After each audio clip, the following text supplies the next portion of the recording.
Exactly. It's a completely bizarre twist of events. Just less than 24 hours ago, the world was reporting on the murder of Babchenko, a respected war reporter, a critic of the government here in Russia, that is, over its policies in Ukraine. And it was widely reported that he was shot outside his apartment, covered in blood, and died, even moving tributes across Russia, a sense of disbelief that another journalist has died. Then he suddenly, it appears, walks into a press conference completely unscathed.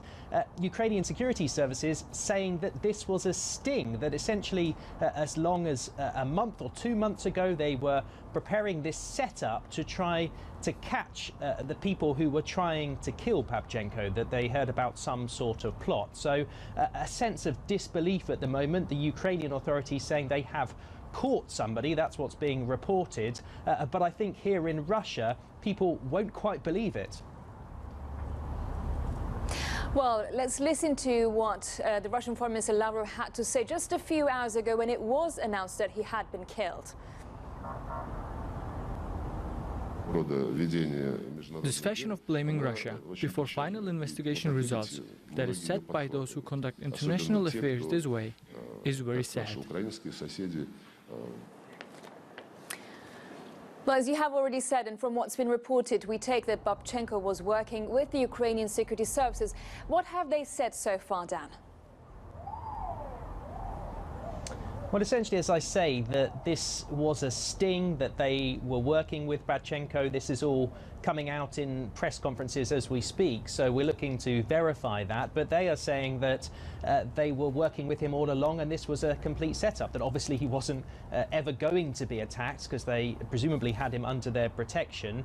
There is some suggestion already coming out that even Babchenko's own wife didn't know about it, and so she also thought that he was dead. Presumably, and we can only assume at this moment until we get more details, this is to try lure potential attackers into a sting by having this set-up operation. Key here, though, is that those authorities, Ukrainian authorities that is, their secret services are already accusing Russia, or at least Russian entities, of being behind this attempted murder, if you want to call it that.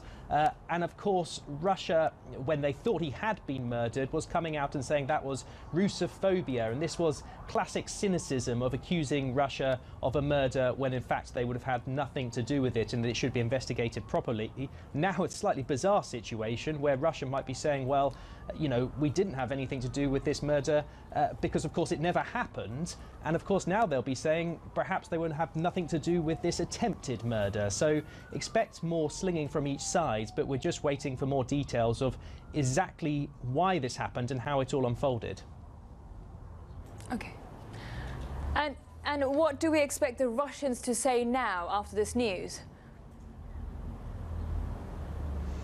Well, I think there could be a lot of anger from the Kremlin. I mean, the idea of staging someone's murder is, of course, quite bizarre. But of course, you've then got the implications of what does that mean for the wider public? There were a lot of people who thought that Babchenko was dead. There was a sense of disbelief, a sense of loss. Another Russian journalist they thought had been killed. And so it was leading to a debate about whether freedom of speech was really protected in Russia and amongst Russian journalists. So now that he hasn't been killed and hasn't been murdered, there might be some anger that for at least almost 24 hours they thought he was dead. Of course, those people who know him and who presumably who love him, his family, his friends, his colleagues, will of course, I imagine, be utterly relieved that this apparent horrible murder never happened.